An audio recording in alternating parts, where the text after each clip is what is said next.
Hello and welcome aboard the Giddy Carousel of Pop, a podcast all about the young person's favourite pop tribune smash hits. And what we do is take an old issue of the mag, usually from the 80s, although we may slide a year or two either side of that, and have a good poke around its pages with a guest. I'm Simon Galloway, and joining me, as always, he's too sexy for his shirt, which means he's probably too sexy for this podcast. It's Mr. Gavin Hogg. Oh.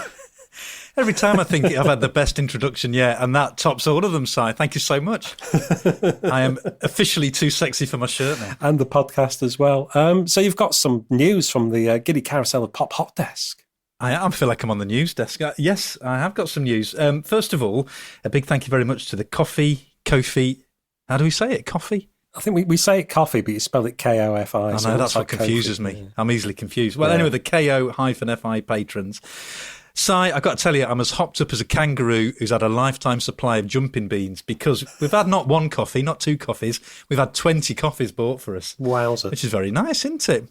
So big thank yous to Kath Sked, previous guest on this podcast, Richard Drew, the fantastic We Buy Records podcast, and the lovely Viva Lynn. Well, I'll say she's lovely because she's my wife, but she still bought us a coffee. That's nice, isn't it? So thank you very much to those lovely people. It's very kind. It is indeed. And if you want to support us, you can do the same. It's very simple, and there's no long-term commitment. It can be a one-off thing, or you can buy us as many coffees as you like, as often as you like. It's up to you. Here's how you do it. You just go to coffee.com/giddypoppod. That's ko-fi.com/giddypoppod, and chuck us a few quid to help keep the carousel spinning. So any other updates from the world of smash hits and the Giddy Carousel Pop? Si, some very, very exciting news on the news desk as well. I've got to say a very, very big thank you to Rob Freeman, who's one of our Twitter followers, and who luckily for me also lives in Sheffield, where I am, because I think it was about a week ago or a week and a half ago, I got a DM on Twitter saying, "Oh, hi, I just thought you might be interested. I'm in a music shop, a record shop in Morecambe, and there's a massive load of old smash hits magazines from the 80s. Are you interested?" I was like, yeah, I am interested. How much are they? And he was like, they want 20 quid for the lot. It's like, I didn't have any idea how many there would be, but I was like, yeah, that'd be great if you don't mind getting them for me, and I'll come and pick them up, whatever. Next day, he comes and delivers them to my house because he's a proper gent. And it was a massive load. It was like a huge, 2 big bags full, 91 smash hits from 82 up to about 86, 20 quid. Didn't even have to leave my house. So I was very, very grateful. So Rob, I mean, I've said thank you in person, but I just wanted to take this opportunity on the podcast of saying a big thank you, because when we do those episodes, it'll make it a lot easier than me having to wrestle with a tablet and all that kind of thing. He also asked if I could mention the shop in Morecambe. It's called Eden Music. So if you're ever in Morecambe, go and give them some money and buy some, because they're very nice and they're selling a load of smash hits for very cheap.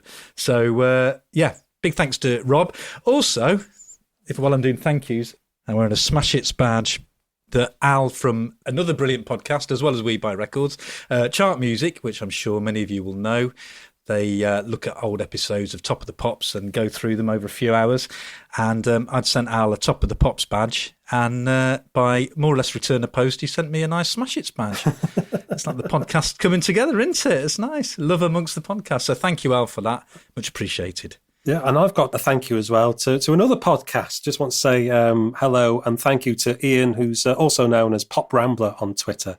He does a podcast called Back to Now, which is all about the Now albums. And he invited me on to talk about Now 5 principally, but we explored the compilation albums market and scene of 1985, which is my kind of favourite pop year of the 80s. And I didn't have to chew his ear off.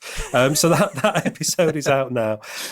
So yeah, go and check that out. Back to Now. Search for it on whatever podcast app you listen to it on. Right. Well, I think it's about time we welcomed our guest onto the carousel.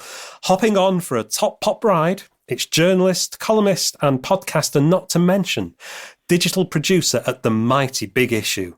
It's Laura Kelly. Welcome aboard. Thank you very much. This is officially now my new favourite carousel. My favourite carousel before that was the one on the promenade in Santa Cruz, which is the carousel that's in Lost Boys. Wow. We're better than that.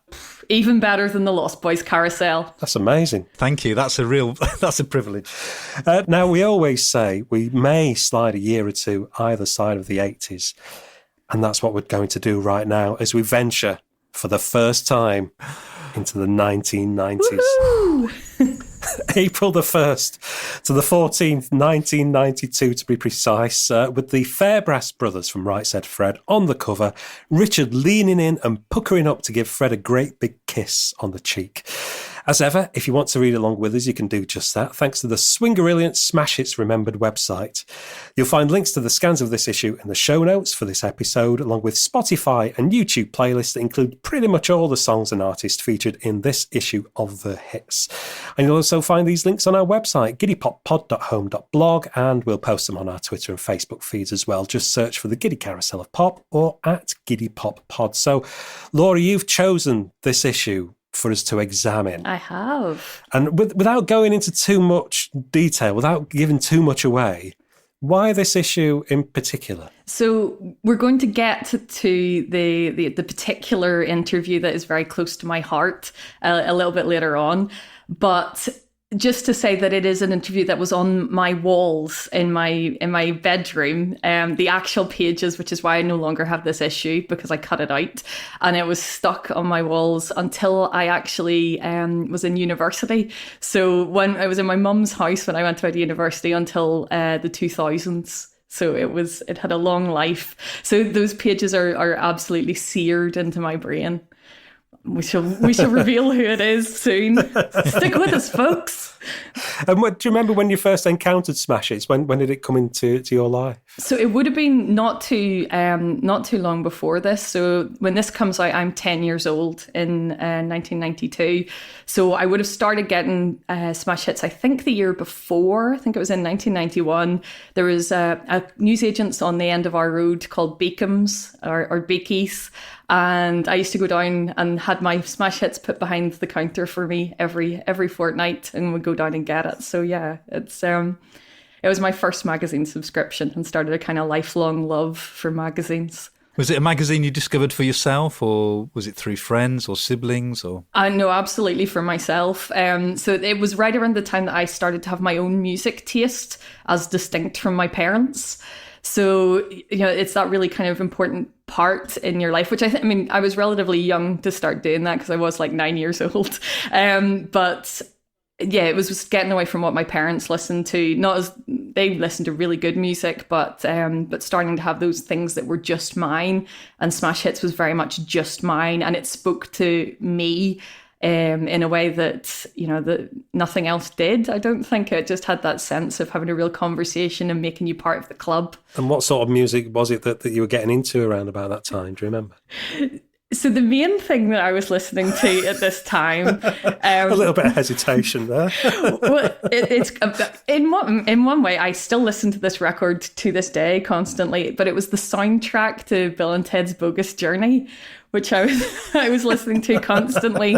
So you've got like Faith No More, Primus, Kiss, King's X, kind of that big American rock sound.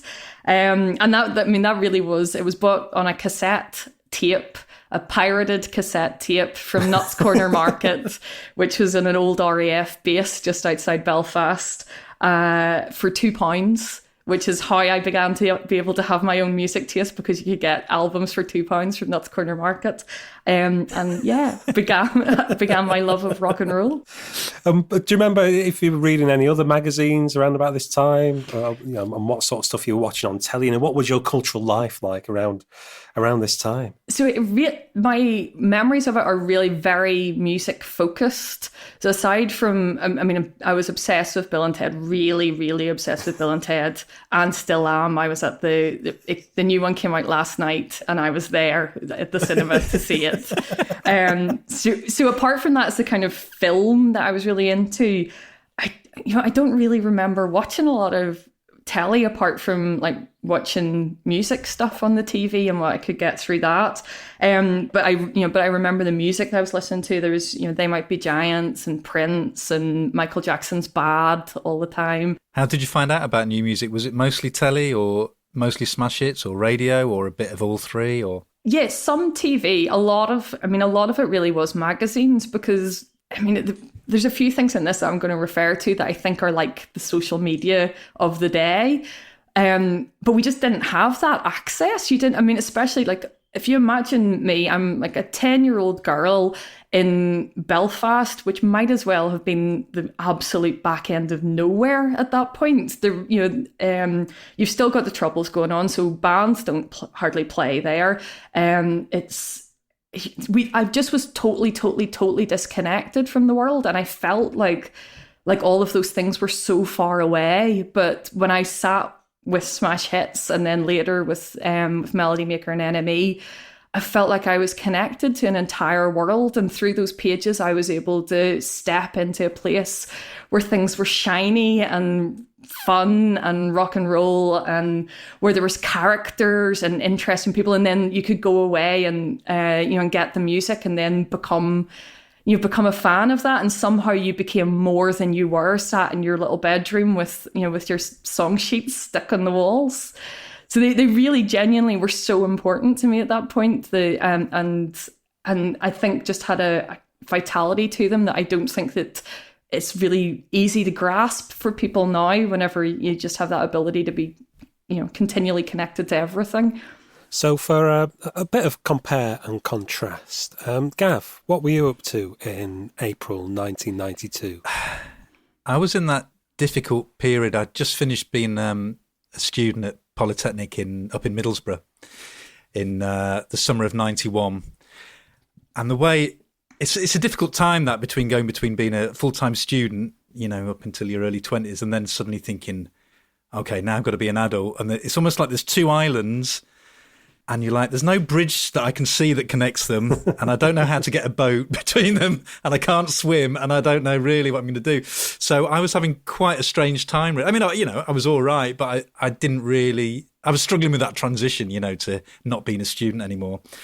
The Christmas before, I just started working at the Hour Price. So the Christmas of 1991, I was working at the Hour Price in the Cleveland Centre, a nightmare of chrome and mirrors in Middlesbrough Town Centre. Then a few months on the dole and doing a few bits and bobs. And then I think it was around this time that this issue came out, I got a job with the Inland Revenue, just because it's like, well, I've got to earn some money. What else am I going to do? So rock and roll. Yeah, man. Smash the system from within, yeah.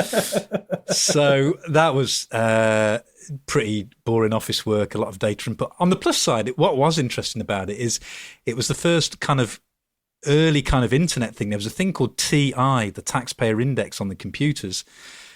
And once you had an account set up, you could basically type people's names in and find out their taxpayer address. So I remember making a list of I remember finding Damon Albarn, Michael Jackson's, his accountant in the UK.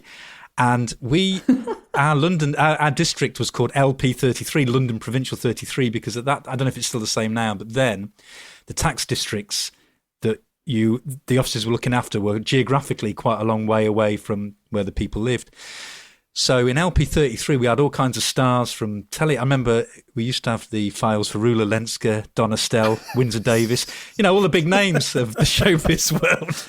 So I used to take magazines down into the big, there were like these massive stock filing rooms downstairs, and you could just sit and hide in there. And I used to go and look for the famous people and just read what they were doing and look at their royalty statements, because it was the early days of satellite TV, and Windsor Davis would get 20p for an old episode of It Ain't Half Hot Mum from, Korean telly or something. It was great. I had a great time. So there was that. And then also, not long before, I'd just done the first issue of my what only became 2 issues fanzine. But that was a lot of fun. And, talking about, I think the influence of smash hits still runs through this. What was the fanzine called? Oh, sorry, the fanzine, it was called Bag of Tricks and Candy Sticks. It was a Captain Beefheart lyric that I really liked. And I interviewed Ted Chippington for this one, just postal interviews. And one of my questions, I think you'll see where the influence came from. I said, is there anything worse in life than being locked up for a week with only one episode of Terry and June on a videotape, 7 pot noodles, 24 cans of cheap lager, and all the Reader's Digests and What Hi-Fis of the last 2 years for company? That's quite smash hits, isn't it? Yeah, yeah. Sounds like my life during lockdown, to be honest. But Could be worse. I also did some questions with Phyllis April King, who was Ivor Cutler's partner, and she was a poet, and I asked her questions like, instead of asking her questions about her poetry or things like that, I asked her, what did you dream last night, and did you have any childhood pets? Yeah, it was that kind of question. What was your favourite meal? So I think the influence of Smash Hits, though I'd not read it for several years by that point, it was still running through me, like Blackpool through a stick of rock. But yeah, that was me. What about you, Si? What were you up to in April 92? I was at college. I was 18 and I was doing a media BTEC. And as part of that, I was writing for the college magazine, but I was doing college radio as well. And I've been digging through, and I've dug out loads of tapes and stuff. So I've got some tapes of my college radio shows from the first few months of 1982, which I don't think I've listened to since. If I'm feeling brave, right at the very end of the podcast, I might put a little clip on so you can have a listen to me. Do it. So with my proper native Sheffield accent, as it used to be. But in terms of the music and stuff that I was listening to, absolutely not represented in Smash Hits at all. And I found I used to tape the songs that I wanted off music TV shows. So I'd have a special tape on the go. And here's the one from that period, a BASF E195. So that's 3 hours and 15 minutes. This covers December 91 to August 92, and among the tracks on this that are from around about this time, Nirvana, Diesel Park West, Gun, The Cure, Right Said Fred, Gavin Friday, Nick Cave, Morrissey, etc., etc. So that probably gives you more of an indication of where I was at. Just massively into music, but not anything of the sort that would be in Smash Hits. At that time, I'd stopped getting Smash Hits the beginning of 91, so just over a year before this. I was buying Melody Maker and Enemy every week, Q every month, and I think Vox was out by this point, so I was getting Vox, probably Select as well, buying that occasionally. And the other big one for me, which kind of shows my anorak tendencies, was Record Collector. Brilliant. Used to love that, lists of records and things. I even wrote a few articles and sent them off to them, and they must have been so boring that they didn't even get printed. So too boring for Record Collector. Oh, can you imagine? Maybe you were too exciting for Record Collector. Maybe, yeah, I'll change the narrative and tell myself that.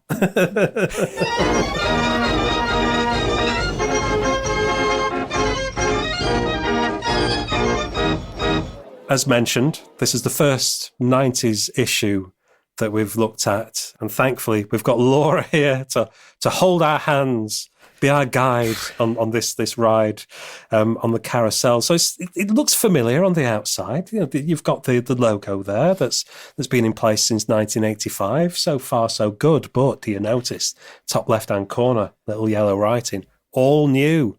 We'll find out what that means as we go through. But in terms of Smash Hits that we've looked at before and comparing them to this one, it looks and feels very different. There's lots of bold colours going on, lots of big fonts, little fonts. There's very strange choices in layout. It feels very busy in places and little distinction between bits of features. And it's very photo heavy as well.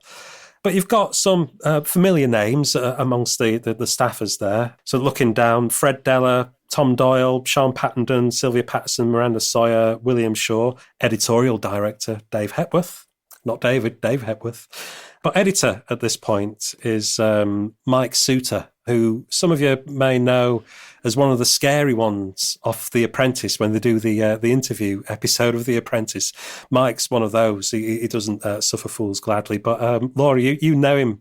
You've met him a few times through your work with the PPA, and you've assured us that he's not as scary as he may come across on The Apprentice. He's definitely not. So in one of my many missions to make most of my life about smash hits, we did have him appear at some of the festival stuff that I've worked on for PPA, and we also gave him a PPA Scotland Hall of Fame award, which, you know, I don't know that everyone knew was quite so much for his work at Smash Hits, but certainly for me, that's what I was thinking about. I mean, he also has done FHM, he's done Maxim, he launched Shortlist, and therefore kind of really changed the face of magazines for a lot of people, and kind of did that movement from the kind of lads mags of the 90s through to men's magazines and the kind of more modern approach, I suppose, of Shortlist. So yeah, so he's done an awful lot of stuff since. But yeah, I think most people just know him as the scary bloke off the telly. We've got Mark Frith rising through the ranks as well, who's editing the news features. That would go on to be the editor of Smash Hits. Is that somebody you've encountered as well? Yes, I have also had him on stage at MagFest, the event that I organised as part of PPA, being interviewed by one of your previous guests, Barry McElhenney. So yeah, it was a good Smash Hits double-hander there on the stage. I was tickled pink. I cannot tell you how excited I was, because I remember buying the magazine when Mark was the editor. So yes, I was utterly delighted, and we did get some very good Smash Hits anecdotes at the time as well. So yeah, it was beautiful. Have you got a list of names that you're ticking off? People that you've met and yeah, just working my way through them all. Yeah. Yeah. Did this person work for Smash Hits now? Not interesting. Yeah, exactly. They don't seem quite right for this particular event. There's just something missing. It's the fact that they weren't in Smash Hits. It's like the I Spy book of ex-Smash Hits journalists, and you're just going through 20 points for Mark Ellen, 15 points for a Frith. Yeah. Oh no, Frith gets more points than that from me. I was a big fan. Again, you got to remember, I'm a 90s native. You're here with at the moment. So looking through that front cover, as mentioned, Right Said Fred are our cover stars. Too Sexy, America Goes Mad for Right Said Fred. Plus Cicero, Mannix, Star Witches, Vote for Bean, and then that all-new bit that's in the top is kind of revealed when you get to the bottoms. It's gossip, news, posters, quizzes, fashion, star signs, reviews. So that's kind of what we're dealing with here. And when we look at the contents page, well, it reveals even more, because the thing that I would refer to as the beating heart of Smash Hits, which is Bits, it's gone. Where is Bits? So that appears to have been replaced by Start, but also a few other things. I think Up, Caught in the Act, and New are kind of like Bits rebadged and split out and separated, and it's kind of peppered a bit more throughout the magazine. Should also mention as well, it's very poster heavy. And this is where we discovered that the focus of Smash Hits is changing from being just about pop music to encompassing stars of film and TV. So Marky Mark, Julia Roberts, Christian Schmidt, Billy Warlock, the great Billy Warlock. Billy Warlock! Yeah, and William Baldwin. That's your posters. There's also Bryan Adams on the back cover, but he doesn't seem to get mentioned as a poster. So yeah, Gavin, I don't know if you've got any observations before, on the differences before we get stuck into the rest of the mag. Yeah, I mean, we can talk about them as we come across them, but you've already kind of mentioned the main one is just how much colour there is. It's like someone's got a skipload of M&Ms and just scattered them to the four winds, and it's just there's no space anywhere. It's very colourful, a bit too much for my old man's eye. But, it's what the kids might have wanted at the time. But, yeah, it's incredibly colourful, but to the point, where it's a bit distracting. And as you've pointed out, the posters, it's a real kind of film focus, isn't it? An actor focus rather than bands and singers. And I found that really strange to look at the posters and see Julia Roberts and William Baldwin. Yeah. That's not the smash hits I know, No, So, it does feel like a very different magazine to what we've dealt with before. So, Laura, that's why you need to kind of guide us through this. Be gentle with us, Laura. As a definitely a young person at that time, the bright colours were working for me. I'm pretty certain that's why I probably picked it up to begin with, was just like, look at it, it's shiny, it's fun. Like, but I mean, I am a sort of a well-known magpie, so generally shiny things, I'm kind of in for that. This is one of those weird things, right? That though I love smash hits, as you can tell, really the music that I'm into and the music that I was even into then, it's actually not really very good smash hits music. Like, most of the songs in this edition are terrible. But for some reason that just didn't seem to matter at all. It was just because it was funny. We turn into Start, or Bits, formerly known as Proper, which it's odd, and this happens a lot in the magazine, in that the headline of the piece or the main title of the piece is on the right-hand page. It all starts on the left-hand page. I'm sure there was some thinking behind that. And the first person we see, Macaulay Culkin. And why are we seeing him? We've seen him because he's getting strangled. Apparently, it's a horrific photograph. It is. It's horrible. It's quite disturbing in retrospect. He looks genuinely upset. I found that photo quite shocking. I'm sure it was just the moment it caught. I guess it was just some larks and bants and everything was fine, Well, it's about him getting loads of money. 5 million squid, which is a lot of money. Even more money back then than it is now. But yeah, I don't know why why did they choose that photograph? I don't know. I mean, I suppose it's got us all talking. So the thing I was going to say about the pages and the way that it's designed is it's much more newspapery. So that's like the newspaper thing, isn't it? Of always having, that's your important page. You get the big photo on that page. And so I think Smash Hits at this time does have that slight feel of kind of tabloid newspaperiness. And that front section certainly feels a bit more tabloid newspapers than it maybe did in the past. Yeah, that was one of my observations, actually, that it feels very much like one of the gossip columns from the tabloids, and that it's very short little bits of information. Jason Priestley, and then it jumps onto Beverly Craven having a baby, and then Warren Beatty, and then mentions Daisy Chainsaw, and that James are doing a gig at Alton Towers. And then just one of the bits is Luke Perry fancies Winona Ryder. On to the next bit. And so it's just like this like ticker tape of gossip that's just kind of flying past. And it does feel very kind of, tabloid. And I think some of the photography as well, some of the photos that are used in there, it's that early kind of paparazzi feel that's going on to it. So it's that pap and gossip combination that I think is going on with this. And I guess it's influenced by the tabloids, but I think, as David Hepworth said to us, the newspapers stole everything from Smash Hits except the staples. So I think we can see that influence going both ways here, but certainly the beginning of that kind of gossip culture being part of magazines and being a wider part of newspapers. No, I think that's right, and I think it's reflected in the fact that the content is much more showbizy than just music as well, isn't it? Like the papers would have been. Yeah. But almost as a matter of inconsequence, in that it's not really followed up at all. The first pop star we see in this is Jimmy Somerville. Funnily enough, being in front of a crowd of photographers in Piccadilly Circus. And the piece is about, well, I'll just read the piece out. On Thursday, March 5th, just under 200 people gathered in Piccadilly Circus, central London, to protest against Britain's ancient gay soliciting laws. Organised by Outrage, the lesbian gay rights group, The Kissin', led by Jimmy Somerville and Andy Bell from Erasure, was to protest against the law that states it's a criminal offence for gay men to chat up, swap names and phone numbers, or even wink at each other in public. The crowd stood by the Eros statue for an hour, then walked to Parliament to try and lobby MPs. And it doesn't really go, well, it doesn't go any further than that. It just mentions that. And it kind of feels inconsequential, it being there.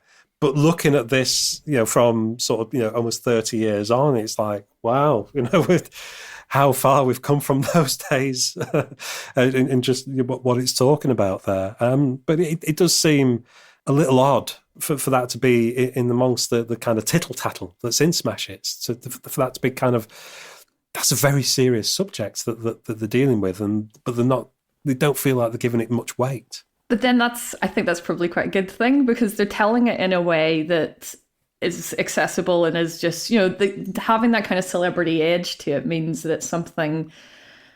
They're talking about it like it's just a normal thing that is one of the other normal things that are going on. So to me, I actually quite liked this, and I quite liked the tone of it as well, because it wasn't. It was light, but it wasn't disrespectful, and it certainly, to me, gave you the idea that you know whose side they're on, and they're on the right side, but they're not making too much of a big deal of it. So it's, growing up in quite a culturally conservative place, those sorts of things were important, that to have that representation. And like a bit of background, my mum actually, her housemate was the guy who took the government to court to make it be not illegal to be gay in Northern Ireland. So like the law in Northern Ireland was only overturned that sex between men was illegal until 1982.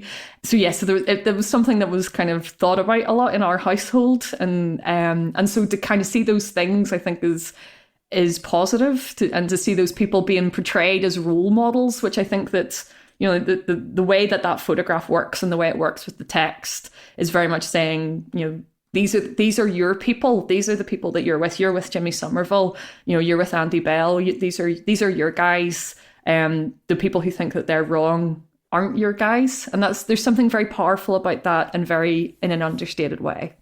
Sticking it to the man. Yeah.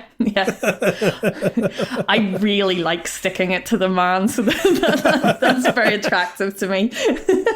There's much more of that later.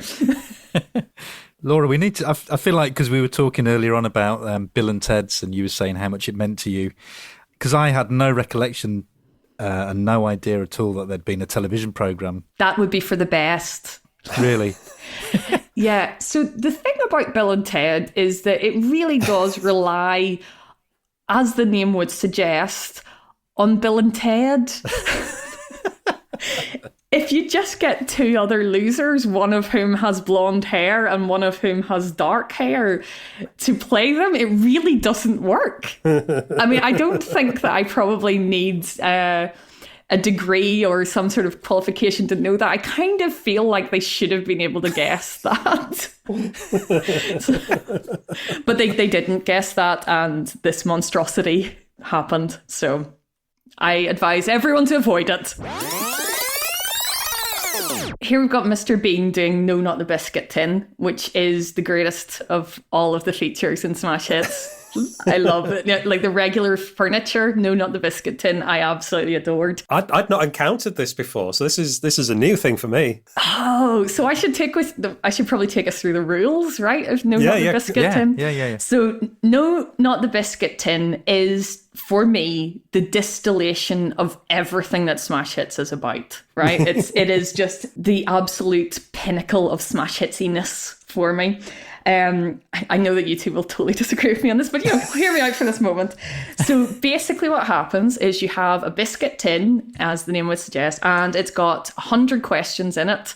The person has to pick out 20 questions, and they're only allowed to pass on one. And the questions, the questions run the gamut from, we've got, are you a good dancer? Through to, if you were in a plane crash, would you eat other human beings to survive? Oh, perfect. So I love the biscuit tin. Very, very deeply love the biscuit tin. This one is kind of a little bit of a promo for the Comic Relief single that Mr. Bean has inexplicably done with Bruce Dickinson. Mm-hmm. And it's a cover of an Alice Cooper song. So, there's a lot going on with that. And it's him wanting to get elected.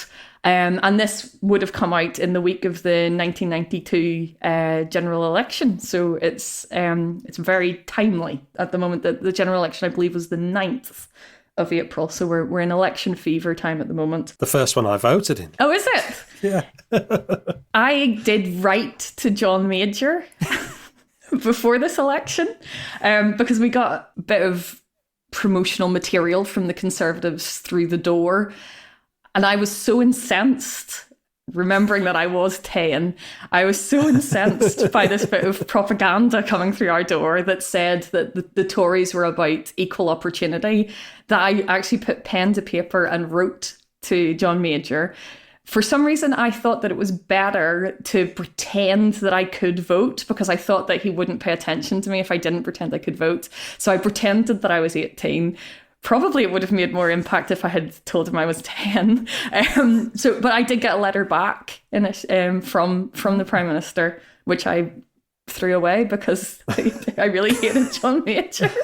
But he wrote back saying thank you for the letter, and we are about equality of opportunity, and basically just resaid the whole thing. But yeah, so I was quite political, and I can confirm that I would not have voted for Mr. Bean either. Well, not on the basis of these answers. Any classics from the Biscuit Tin that you remember? Any responses? So the classic one, which is slightly going to give away where we're going with my favourite one, and to all Welsh listeners, I very, very much apologise for what I'm about to do to your language, but there was a memorable one that was na dimmy tin biscuity, which was no, not the biscuit tin in Welsh. And it was Nicky Wire who did it, and it was brilliant because he obviously loved it, and he's posing with the biscuit tin comes out of one side of the article, and the other person is holding up their hands in horror, and Nicky really went for it with the posing, and it was brilliant. So yes, that's my absolute favourite.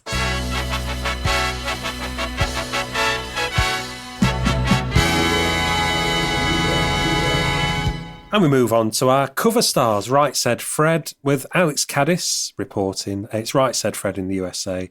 Heavy emphasis on photos, as we've already mentioned, and it's no different when you get to the article. Starts off saying that America has gone mental for Right Said Fred. I'm Too Sexy, which was kept off #1 by Bryan Adams in 1991. Has been #1 in America for 3 weeks by this point. And the lads from Right Said Fred, just the brothers, the other fellas not out there with them. So they're kind of doing like a miming promotional tour. It starts off that they're kind of moaning about what they're doing and saying that they've got a bit of a hectic schedule. And who is it that's saying this? Richard says, even people who know about these things and see schedules all the time, so they are shocked at how busy ours is.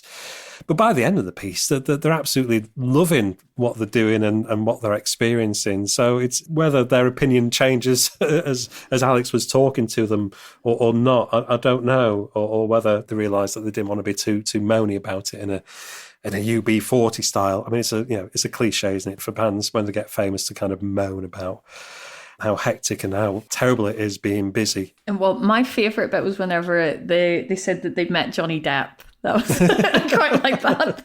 They were like, well, one of the best things about going to America was we got to meet Johnny Depp, and that's pretty good. Some serious name dropping going on there by the end of the piece, which I very much approve of. Everyone should name drop at any opportunity.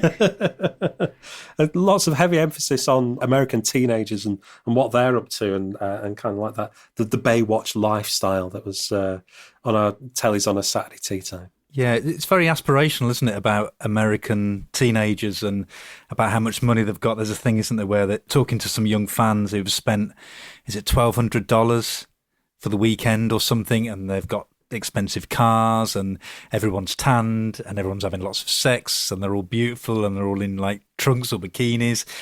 And it's really not the life that most of the Smash Hits readers would have been experiencing. It feels very kind of quite really grown up for a magazine that was aimed at, 10, 11, 12-year-olds. I guess a lot of these Americans were, 17, 18, 19, that kind of age.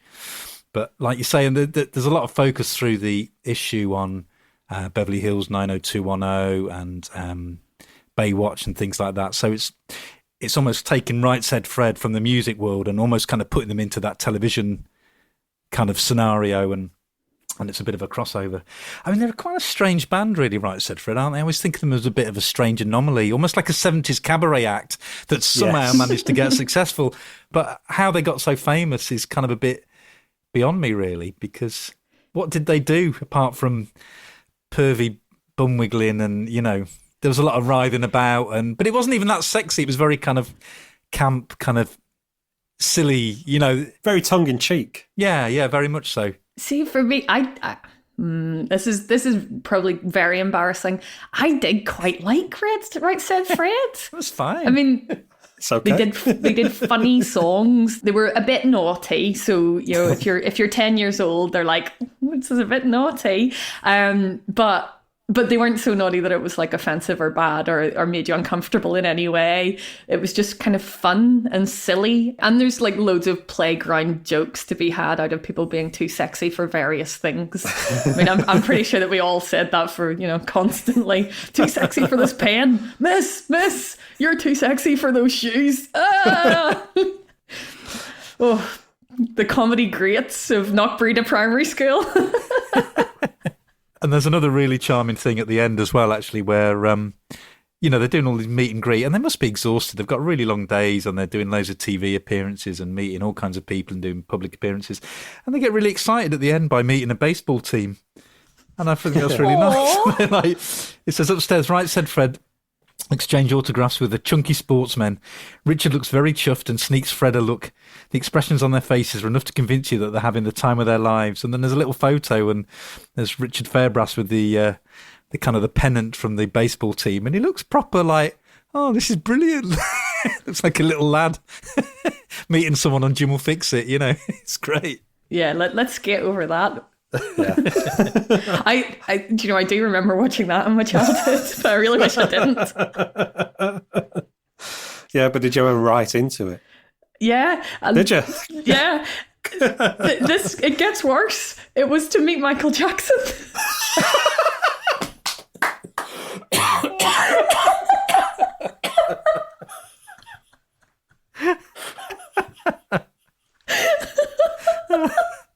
Oh, you hit the jackpot there. That's a true Imagine story. if that had happened. I'm amazed that actually didn't happen. Oh dear.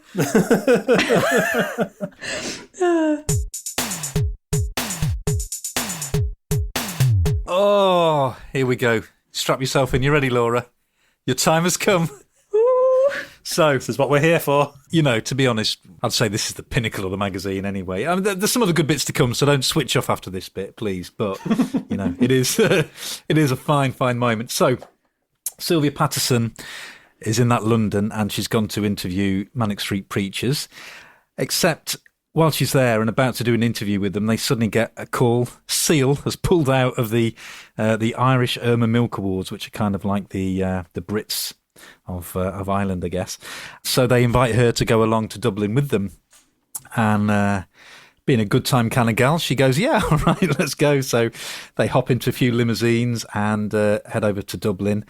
And it's the funniest bit of journalism ever. It's great. I think I'll start with, I'll read a bit of a chunk actually from the beginning, because this just sets the scene and just the mayhem and the craziness that's going on after the show. This is how the article starts.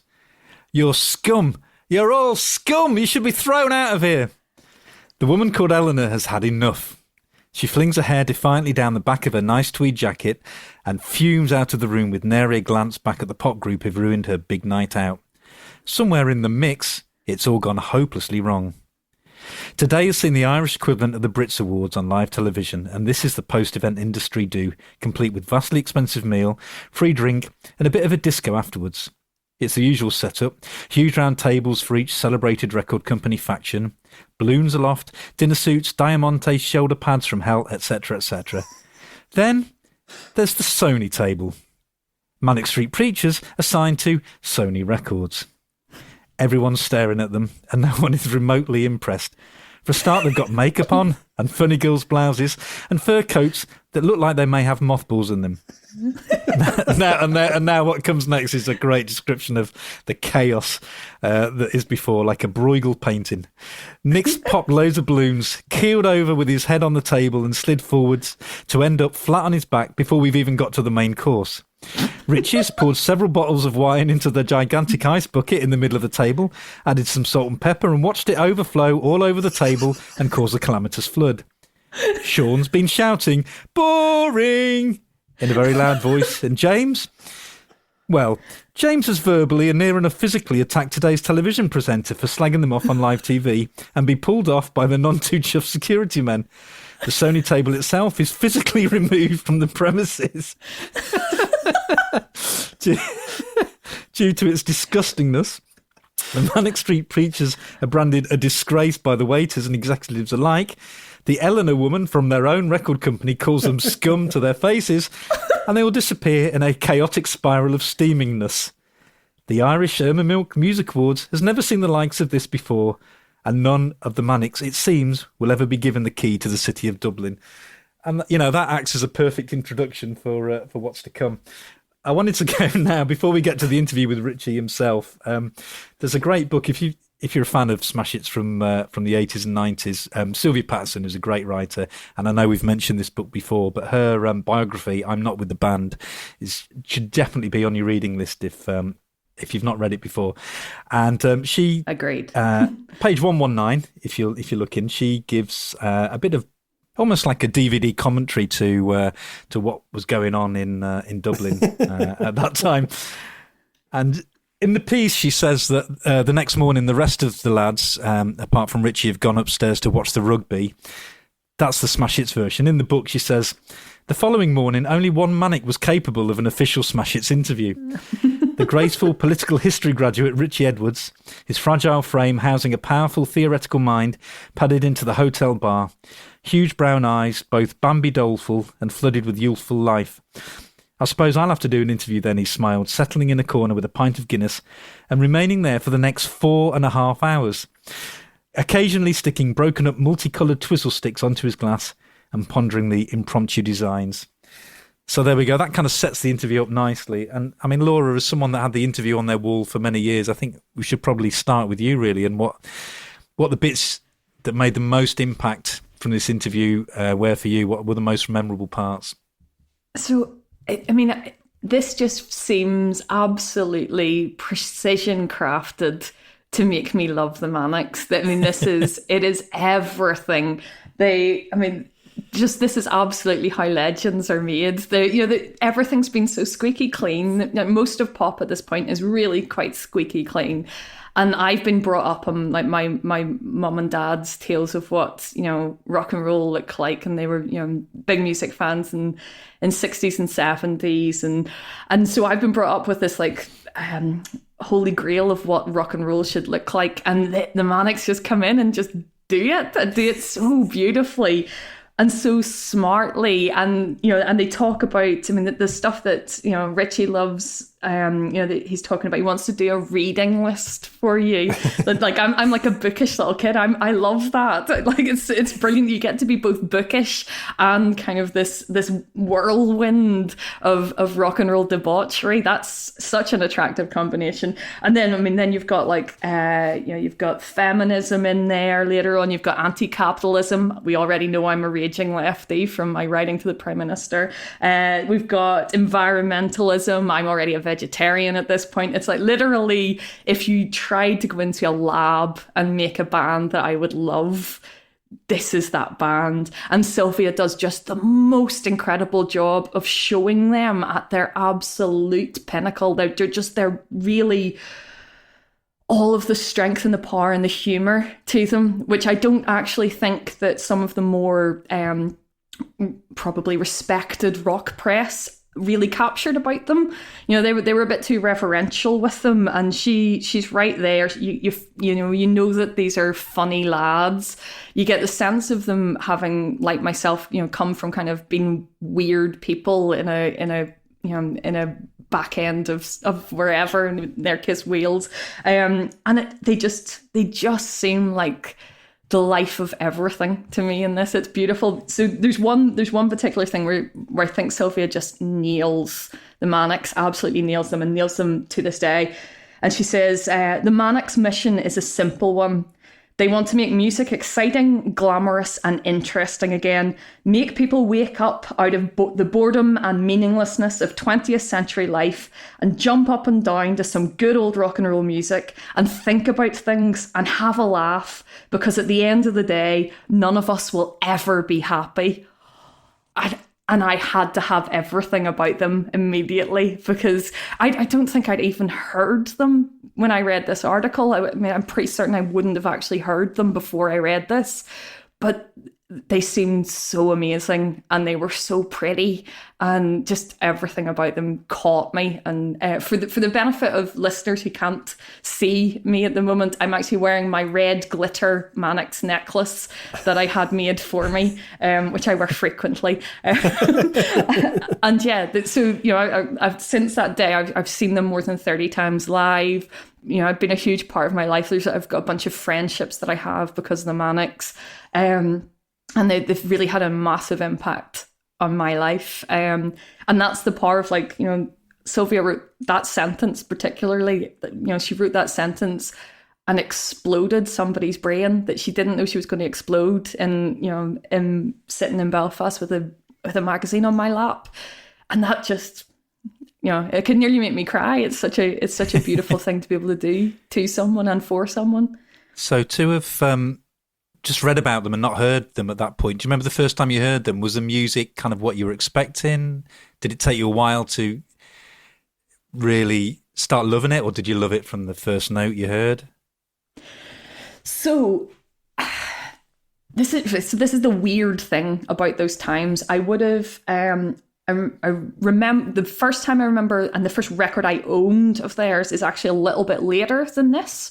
So it's the first single I bought was From Despair to Where, was the first of theirs I bought, which is actually their whole album on, because it's Gold Against the Soul. So it'll be I presume, that's the year after. So it's a while after that I actually start to kind of know the music. And that's the weird thing about those times, was that I knew this band and them as characters almost in the world, but had probably only really heard Slash and Burn and You Love Us, I suspect. Maybe probably Motorcycle Emptiness, but I wouldn't have really, I wouldn't have known them in that way because I wasn't able to own them. I wasn't able to buy them. And so that is such a strange thing, right? That you were able to know that I'm the kind of person that likes this music, but at the same time, it takes a while for you to be able to get it. And there's that lag between knowing that you want to be into this band and then actually managing to get your hands on some of the music, which, a little bit of determination that it took to actually then end up owning some of the stuff. I don't think Nuts Corner Market ever had Generation Terrorists for sale for £2. so that was a bit of a miss for me. But I did. But as soon as I heard them, they sound like they're going to in this, don't they? I mean, a mess of eyeliner and spray paint. That's what they sound like in this, and that's what they sound like on a record. So they did immediately, sound amazing to me. Well, I guess that's also testament to the power of Sylvia's writing as well with this piece. And I think, Sylvia is just an amazing writer anyway, and anything that you read by her, she just drops you right in. And she does it with such clarity, but also a real economy of language. But it's so densely packed as well. Yeah. And I think we find this any time that we encounter her pieces in Smash Hits, she becomes your eyes, or she is your eyes and ears. I can't work out whether she's in the reader's head or we're in her head. I don't know which it is, but she's just got this amazing ability to it just leaps off the page. Yeah. You are there with her. That's why it's the absolute best thing in this edition of the mag. Yeah. I like what she writes as well about what happens after they've all been ejected from the do. Sean ends up down some Dublin rave up with the Pasadenas and 2 Unlimited till 6 a.m. James ends up flaked out in his hotel room because he cannot see anymore. Nick ends up in the hotel bar with only his boxer shorts on, but he's booted out again for looking obscene. Richie ends up having an enormous punch-up with an Irish businessman about Catholicism. And that, again, that's the Manics. That's exactly what you would expect each of them to do, and particularly what Richie ends up doing. Yeah. I mean, you just have to laugh because that's Richie. yeah, it's absolute perfection. I mean, and I would totally agree. I think we are in her head, because I think that I think that a lot of, I realized later when I was reading her book, actually, I thought a lot about this, and I realized that actually, I think now I'm not claiming to be as good, but I learned how to write by watching what she did. And that's, it's something that I've spent basically my whole career trying to reach for, that kind of sense of bringing you along and making you part of it, but also allowing people to speak and allowing them to have their own character shine through. So it's a very difficult balancing act because there's so much of her character in it, but you never feel that she's putting herself in the piece. And I mean, I don't know what kind of magic that she does to do that, but I don't. But let me know who I need to sacrifice, and I'll do it. It's true. When you hear her speak, you just think this is smash hits in a person coming out. And like you say, so much of her is in smash hits of this era from right from when she joined till she went on. I think she went on to like the Enemy after this, didn't she? But so much of her runs through smash hits and informs so much of what's on the pages and the style and the humour. And it's just a magazine that writes with one voice. But when you read this, you realise that it's a lot of that is Sylvia's voice. Yeah, and she's way better at it than anybody else. Yeah, absolutely. I think what I really like about it, what you said before, Laura, about it kind of cutting through all the bullshit and there's a lot of Hollywood kind of stuff in this issue, but this really cuts through that, doesn't it? And there's a great bit where she says he gets really upset because the young folk of today aren't interested in music anymore. And just like the bloke off Beverly Hills, 97 million instead. He isn't surprised, though, because bands are boring and drab. There's no Duran Durans anymore. That's why computer games are so massive. And it's kind of cutting away from all those glossy posters that we had earlier on and the gossip stuff about someone fancying Winona Ryder and all that. And it's like, no, this is all crap. You need to really get into music. And again, just referring back to the book as well, there's a bit that obviously she can't print in Smash Hits, but this really... you can just imagine her almost like, oh, don't say that because I'm not going to be able to put that in. He says, do you know what I think is the best thing Smash Hits could ever do in terms of promoting a massive outcry? He sips his Guinness, chuffed with his approaching good idea. Front cover of Smash Hits, pictures of every teen idol there's ever been, and over the top in big letters, kill yourself. And then she says, help. It'd be brilliant. You'd be on the 6 o'clock news, the news at 10 everywhere. It'd be huge. And inside, you just have articles exploding every myth about everyone, every single bit of gossip in there. You believe the lies, now face the consequences. And it's, just really cutting through all of that. And it's great.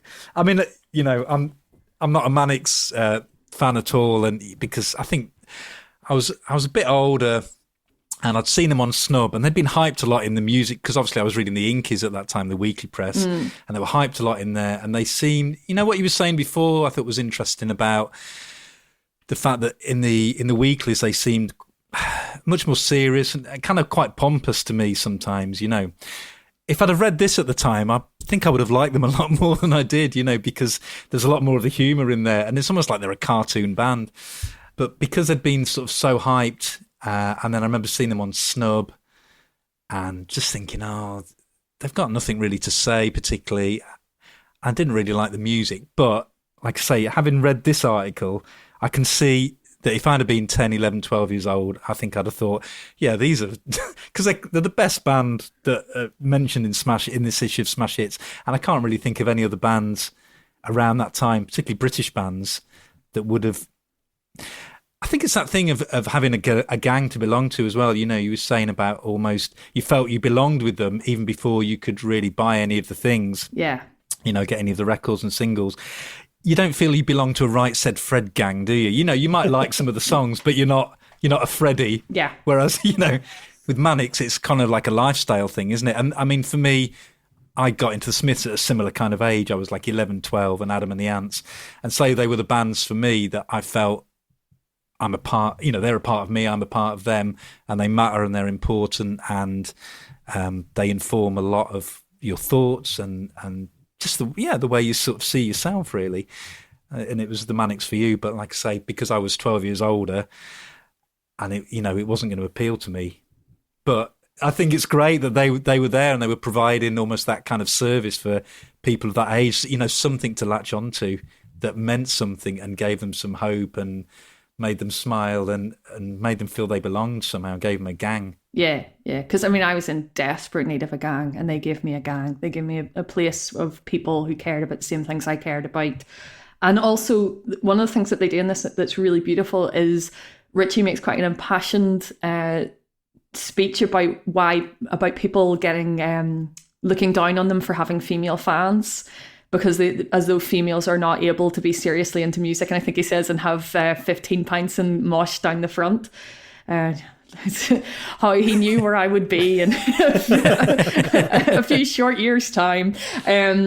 But that meant so much, because so much of, like, if I picked up the weeklies at that point, and I would, I mean, just not long after this, I would have been getting Melody Maker and NME and, you know, getting them every week, and I would have been getting Select and stuff, you know, so I would have been getting all of those.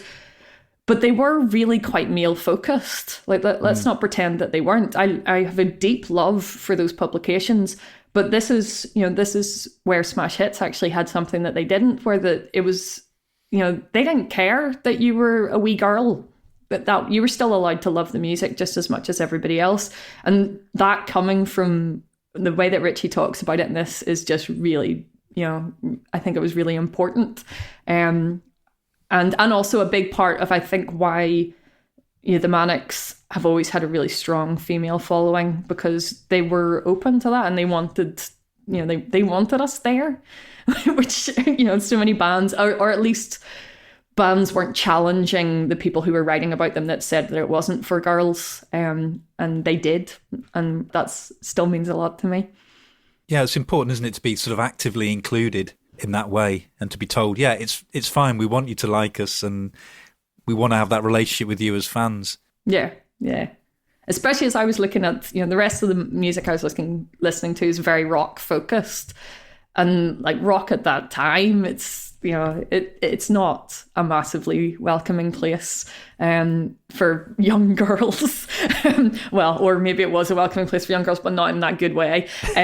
Whereas this is like, yes, we want you to be a fan, come in, be part of our party, join us, and we can overthrow the establishment, and, you know, that treating you as though you're intelligent enough and strong enough and wild enough to catch up with them. Yeah. But Sylvia also does squeeze in, they're all really good looking and have fabulous teeth, especially Nick, and exquisite noses, and have something to say about everything, apart from James, who is intensely serious and quiet and a very deep sort of person. I mean, Nicky does have great teeth, though, so they are, like, you have to actually mention them. That is true. So many of the pictures, you get all these pictures that are always taken of Nicky, and it's such a shame, because he has a tendency to always pout in pictures, and it's such a shame, because he has the most beautiful smile. It is it's a genuine humdinger of a smile, and you get it in one of the pictures on the third page of the feature. You get a proper ear-to-ear grin from him, and yeah, lights up the room. I was such a strange child, you know, so this is the music I was into when I was 10, and then I went to school and nobody was into the same music as me, and that sense of belonging that you can get from magazines is important. It's genuinely really, really, really important. And I know that so much of this is kind of shiny and fun and silly, but it was shiny and fun and silly in a way that really mattered. And it did matter to me so much. Beautifully put. Deep moment from Laura. Yeah, and you're right, magazines really, they were a club, weren't they? And you were fans of certain bands and singers, and you were kind of part of their club, but you were also part of the Smash Hits club, like the wider community around that. And you did feel you belonged. It wasn't just a way of getting news and information. It was something more than that, something deeper and more profound, definitely. It was very important. Okay, so the next article in the magazine, and I don't know who wrote this, but I think it may well have been Sylvia again, to be honest, is Star Witches. Well, I don't know, it's got an air of Miranda Sawyer and Sean Pattenden about it as well, and I'm sure I've heard one of them two talk about it. Okay. We should have asked. Yeah, but no one is credited for it. But anyway, so basically, as you may be able to work out from the title Star Witches, it's basically they've taken stars of the day, TV, film, pop stars, and asked them what their favourite sandwiches were. It's that simple. And there's some revelations for me, because, I mean, when we were doing a previous one, I think it was one of the ones we did with David Hepworth, where we were talking about, I don't know if you remember, Si, I was talking about how it blew my mind that Paul Weller was talking about falafel in the mid-'80s. And there's people here in 92 talking about tofu. I had no idea what tofu was, you know. I'd have called it tofu. I would have thought something to do with toffees or, you know, toffos. Well, I was a vegetarian growing up with two vegetarians as parents. I hadn't heard of tofu. Like, you didn't get tofu in Belfast in 1992. No, not a chance. Not a chance. We don't think it's just got falafel in Sheffield in 1992. That was the first time I heard that. There wasn't falafel in Belfast until the 21st century, I think. So some of the stars that reveal their favourite sandwich choices, we've got Dexter Fletcher of Press Gang. The young actor type is a trifle partial to a posh bagel. Oh, and he has bagels. I mean, that's quite, you know, for 92, that's quite good as well, isn't it? With cream cheese, smoked salmon and egg. That's quite posh. Marky Mark, who we glossed over earlier on. Let's delve into Marky Mark's dietary world now. There's nothing that Tough Nut Marky likes more than manfully wolfing down a chicken club sandwich with mayonnaise and fries.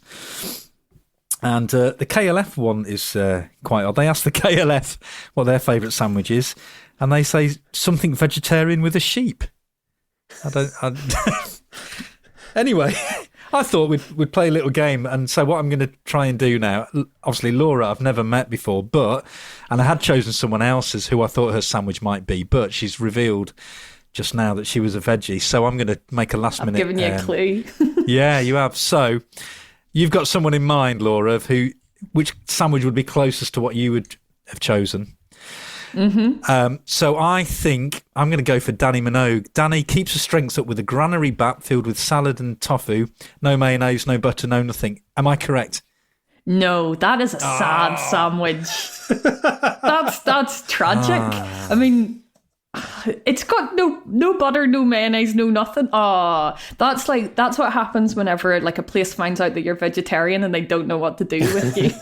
Yeah. So they give you like, would a dry bap work for you? And you go, okay, thanks. Which, to be fair, happened a lot in 1992. But shall I reveal, or do you want another go? One more guess. You can. Paula Abdul. You are right. Yeah, that is right. Yes. All right. That was my first choice, and then I changed it. I do eat cheese still. Paula maintains a sylph-like figure with nothing more than a healthy mix of cucumber, tomato, lettuce, and Monterey Jack cheese on brown bread. A lot more going on in that, isn't there? I can confirm that sandwich choice does not give you a sylph-like figure. Right. I'm going to do the same with Si now. Si, I reckon. Yeah. Because I know you're pretty much semi-vegan and certainly vegetarian. Yeah. So I'm going to go for, I think you're a Bryan Adams kind of guy. Despite his hardy lumberjack-like image, and that's very much you, Si, Bryan doesn't eat raw buffalo steak, but instead prefers an avocado toasty on wheat bread with vegan margarine. Was that the choice you would have made? That was, I was kind of edging towards that one. All right, okay. Because I got my vegan head on. And and I was looking round and noticing lots of eggs. Very disappointed that Corey Haim doesn't like ham, because then they could have called him Corey Ham. Yeah, they were probably gutted. And so yeah, I was edging towards Bryan Adams, but then I changed my mind. Oh right, okay. Give me one more guess. Right, okay. In that case. It's a toss-up between Tim Burgess or Matt Stevenson from Home and Away. I don't know if you like Friday. I'm going to take a punt, Si. Yeah, I don't do eggs. Oh, right. Well, I wasn't going to choose that one then. All right, in that case, I'm going to go Tim Burgess from Charlatans, who had wholemeal crusty bread with a thin spread of peanut butter and mashed up bananas on the top slice. Can I have a guess as well? Can I join in the guessing game? So I'm going to guess River Phoenix. That's my guess. What's he up for? River Phoenix is vegan as well, and he is having I eat vegetarian sandwiches. That's just wholesome wheat bread, vegan margarine, and plenty of fresh salad or tofu. No.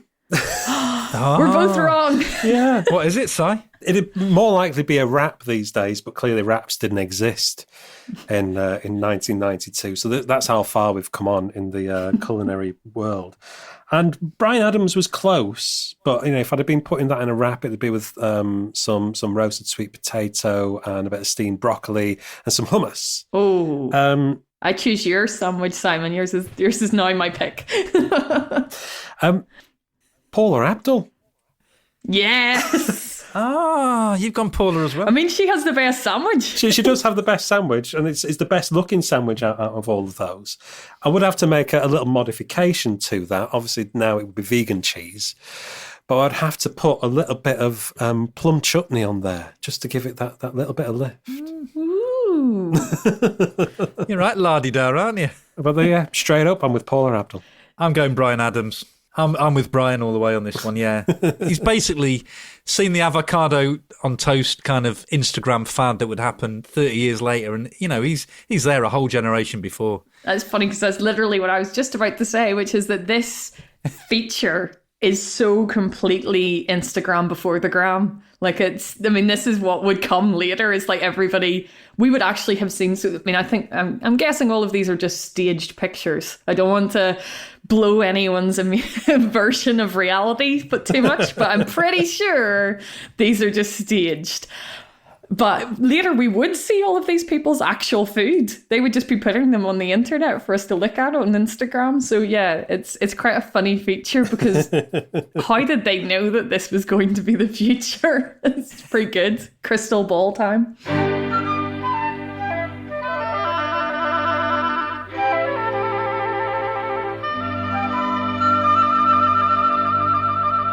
So you may have noticed that there's one thing we haven't mentioned yet as we've been looking through this edition of Smash Hits. We've reached the halfway point. We haven't come across any song lyrics, but here we are. They're all together, bunched up in one pull-out songbook. We get lyrics for Blur, Pop Scene, Hammer, not MC Hammer anymore. He's dropped the MC's Do Not Pass Me By with... I don't know. His face on that, it looks like he's kind of the giddy carousel's spinning just a little bit too fast for him, and there's a bit of G-force going on in his face, I think. Plus, there are songs from Kim Sims, James, Prince, Curtis Stigers, Eric Clapton, Soul to Soul, and Roxette. Hit song words, all the words to all the biggest hits. Oh yeah, that Mr. Bean song as well is in there. And again, we're confronted with rather strange layout choices where it becomes rather abstract and in places very, very hard to figure out what the actual lyrics are. When you get to, there's lyrics for a Prince song, a few pages in, Money Don't Matter Tonight, lots of photos of Prince, and then the lyrics kind of really spaced out along there, but absolutely illegible.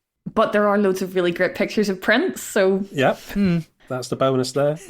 But listening back to these on the playlist, and you realise that Kim Sims has only got one song and she's doing it again.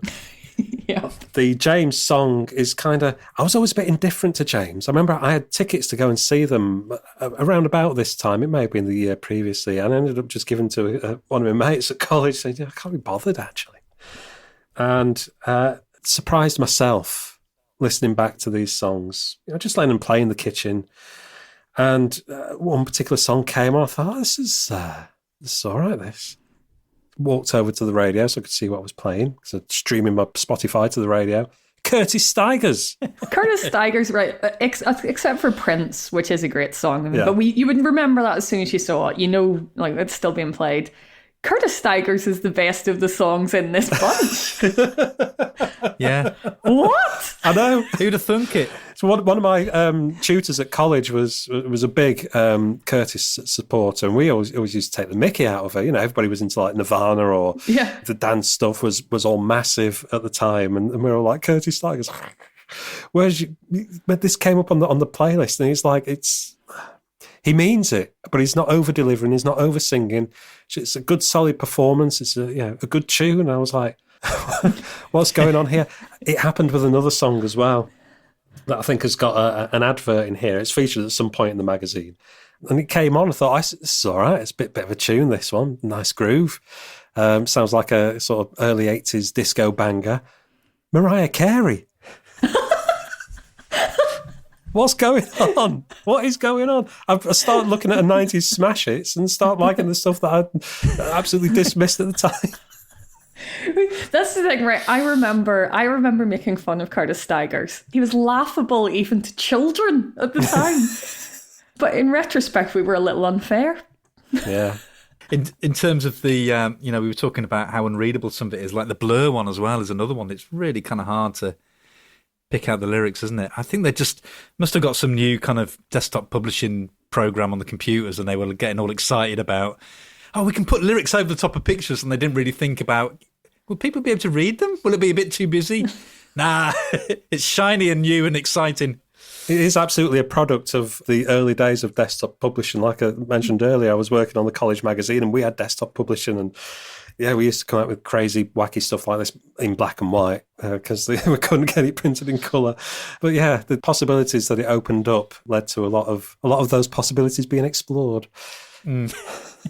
But I think they work in a more abstract way. So they work more as posters. Again, that emphasis is on the photos, and it's working more as art rather than the lyrics. And I guess they were looking for a way to kind of refresh what they did with the lyrics.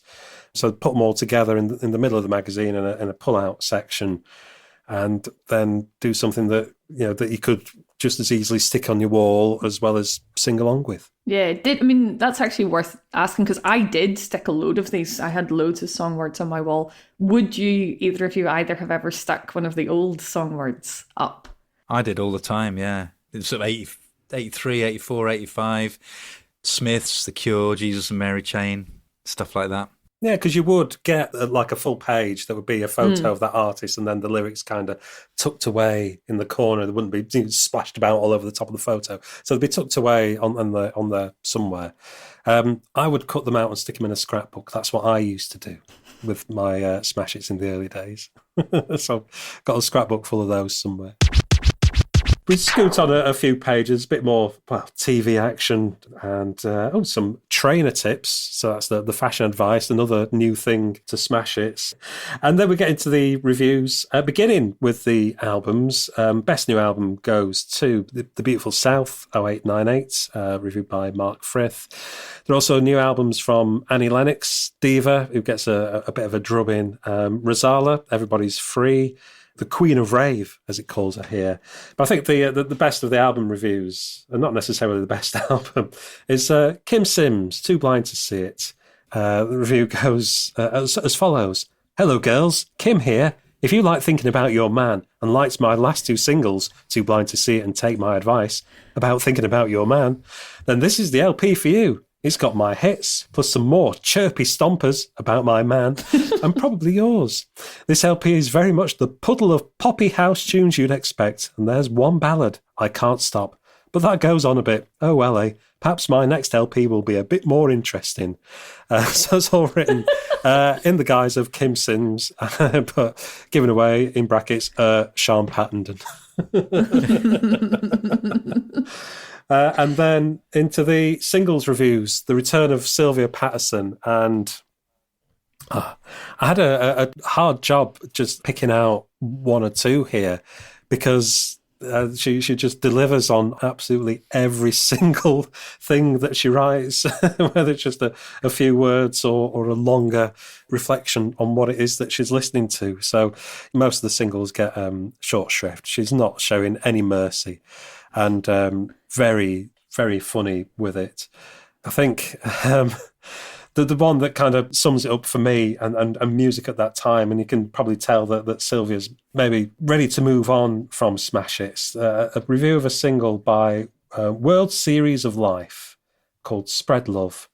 Could almost be another Kim Sims affair, except this one has a bloke with a trembly voice going on about spreading his love about the place. Average piano-filled house fodder for anonymous clubland. Aren't you sick of this yet, readers?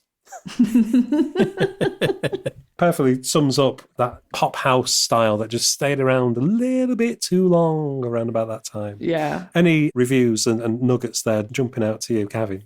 For me, I loved the SL2 on a Ragga Trip one. This is hilarious review. She says, frantic, echoey reggae dub scenario with no proper lyrics, no discernible tune, and a lot of pipe organ beltings that sound like they've come from a Bairns Casio keyboard that cost £4.75. And they probably did. Jolly enough stuff, but strictly for the rave up with half a pint of Vicks Vapor rub down your trousers. 2 out of 5. It's very sort of Tom Hibbert, that last bit, isn't it? About the half a pint of Vicks Vapor rub. I love that. I thought it was superb. What about you, Laura? Any there that stand out that really made you chuckle? So my favourite was the description of the Beastie Boys as the group that Donnie Wahlberg always wanted to be in. That feels accurate. Yeah, I mean, and the thing that is so phenomenal about this, I know we've gone on about how great Sylvia is and she is, but the thing that's amazing about this is a lot of these are like neither really awful nor good in any way. And like the whole page is pretty much that. It's all like 2 and 3 stars, which are the hardest thing in the world to write. It's really easy to write, 1-star review, really easy, well, slightly harder to write a 5-star review. But those middling ones where it's just like a whole load of dross, that is absolutely the hardest job in criticism. It's so, so difficult. And she does it like nailing their mediocrity, but never, ever being mediocre herself. Yeah.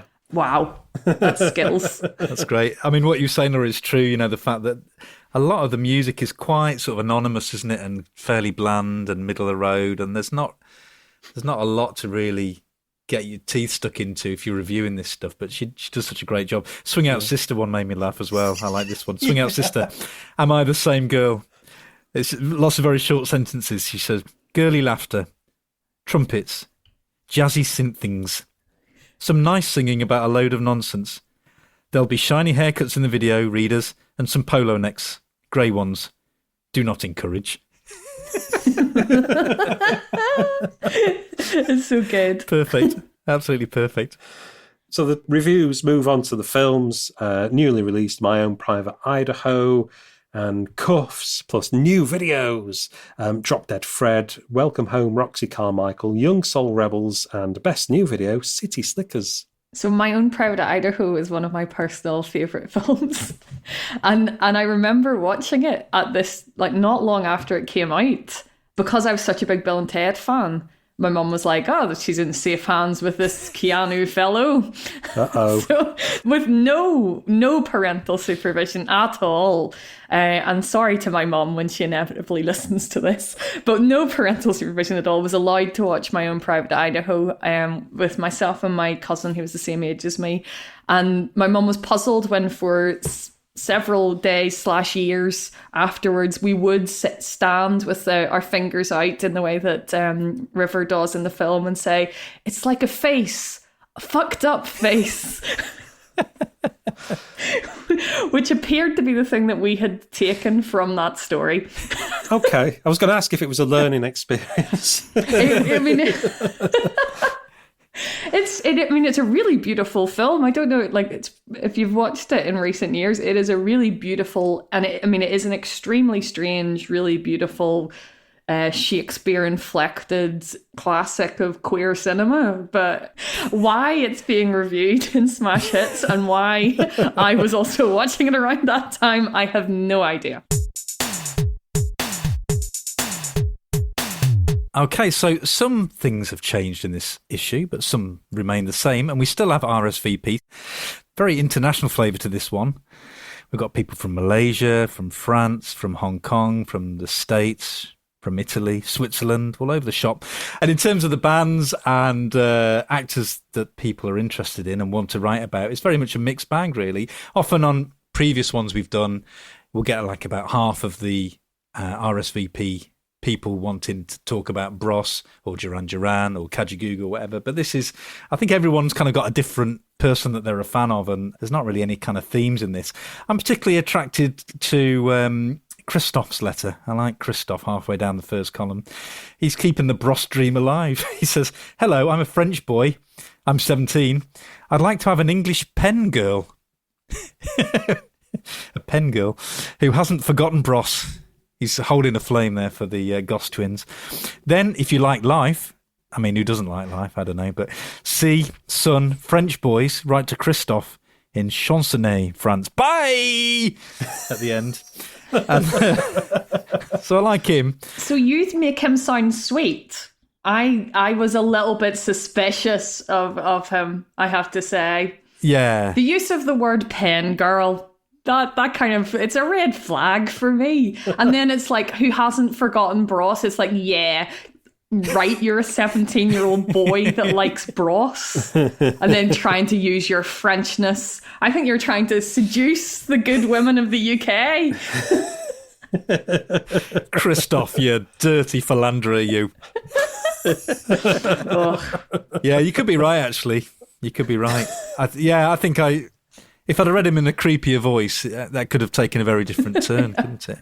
He had a creepy voice in my head. I maybe made him sound too sympathetic. Yeah. Well, I did notice that New Kids on the Block are mentioned in quite a few letters. Apart from Michael in Switzerland, he's 15 and write to me if you're from anywhere in this universe. I like Roxette, Huey Lewis, AC/DC and Twin Peaks. I don't like New Kids on the Block. Yeah, he sounded better to me. I like the sound of him. Yeah. Anyone you would have written to, Laura? Because, I mean, we know that you tried to make pen pals with John Major already. Is there anyone in here that you would well, you would have written to? Me and the PM, we already had our thing going on, so I don't know if I had enough time to take on a French creep. Fair enough. Or, any of these other beautiful people to choose from.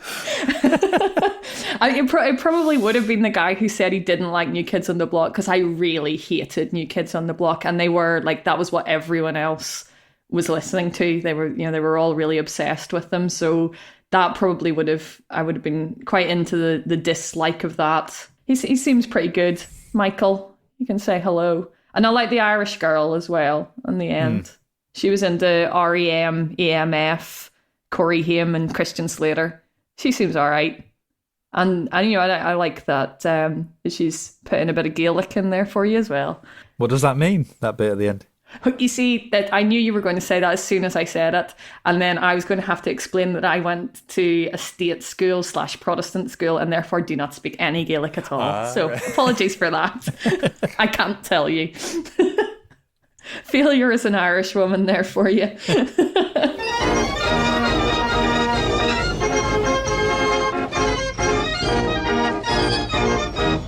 One more thing that we need to mention, just because when I was flicking through it, I thought, that's a bit bizarre. On the bit about the next issue of Smash Hits, and there's a coupon that you can cut out, and it says, "Dear newsagent, what's up? Please save me a copy of Smash Hits for every fortnight, thanks." And you put your name and address. But the bit of the photo that they've chosen for the coupon is basically Madonna's undercrackers.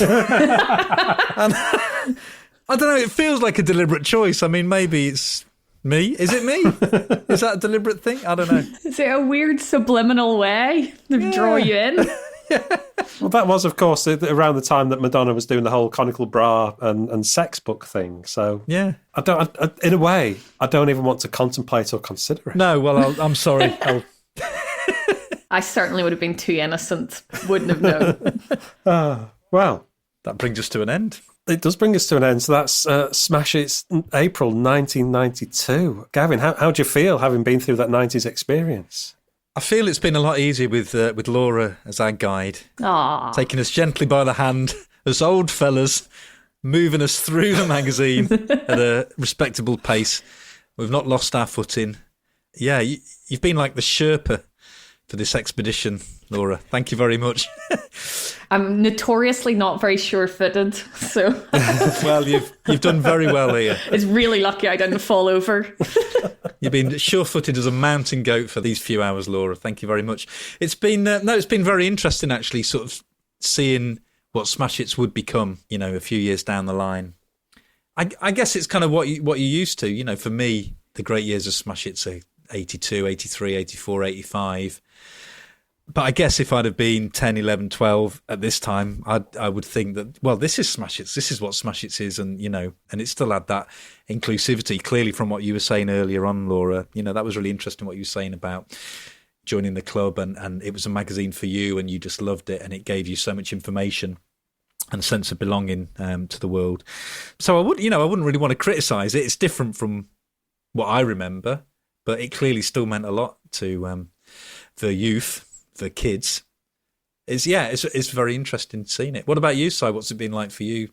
It was very strange. For me, Smash Hits was always about the music. So seeing so many TV stars and film stars in there, that felt very alien.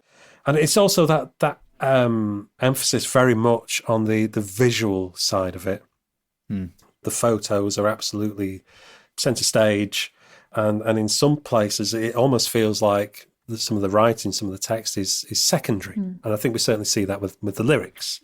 But undoubtedly, at its heart, it's a pop music magazine, and that is still there. And that was the reassuring, comforting thing, particularly with Sylvia Patterson still being there. So that was the familiar thing, and that was the thing that I kind of I grabbed hold of, and kind of clung to that. I recognise this part.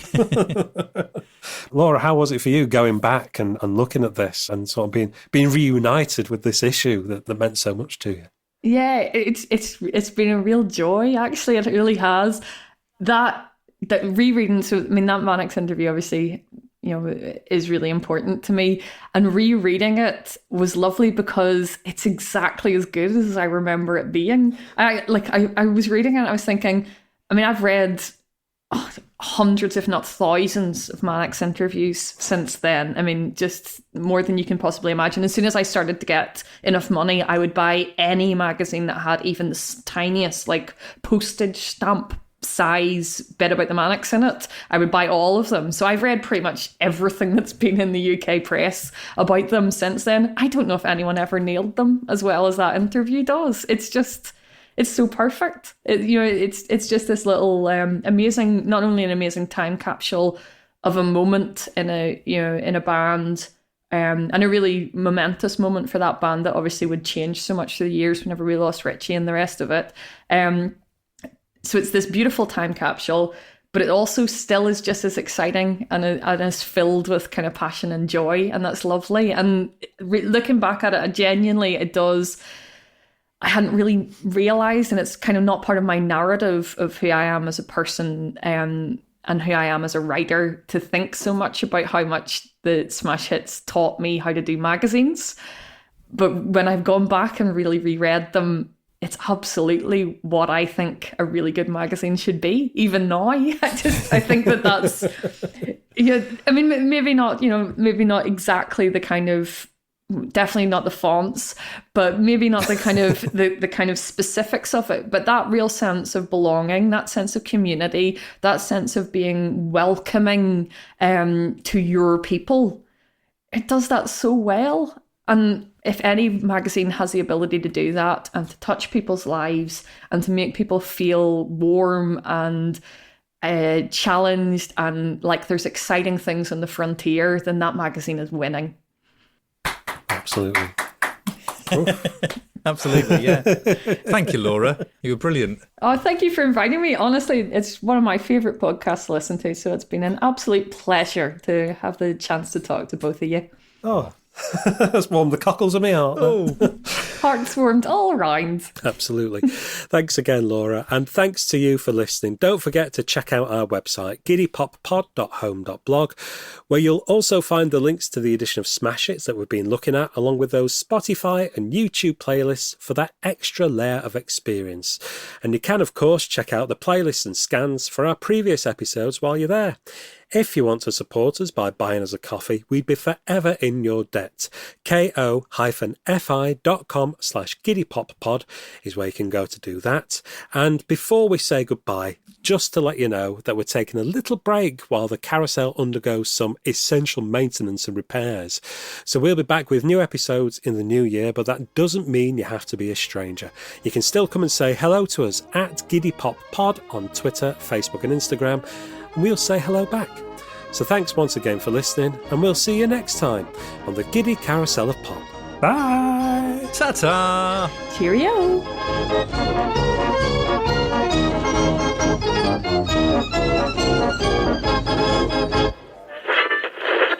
The time is 12:26. On Thursday, the 27th of February, the Bendy Monsters are playing at the Hallamshire Hotel. What a name that is. And if there are any sporty types in the college, every Tuesday between 12 and 1 p.m, there is trampolining and volleyball in the sports hall. This is NCR, bringing you the sound of the Bassheads. Is there anybody out there?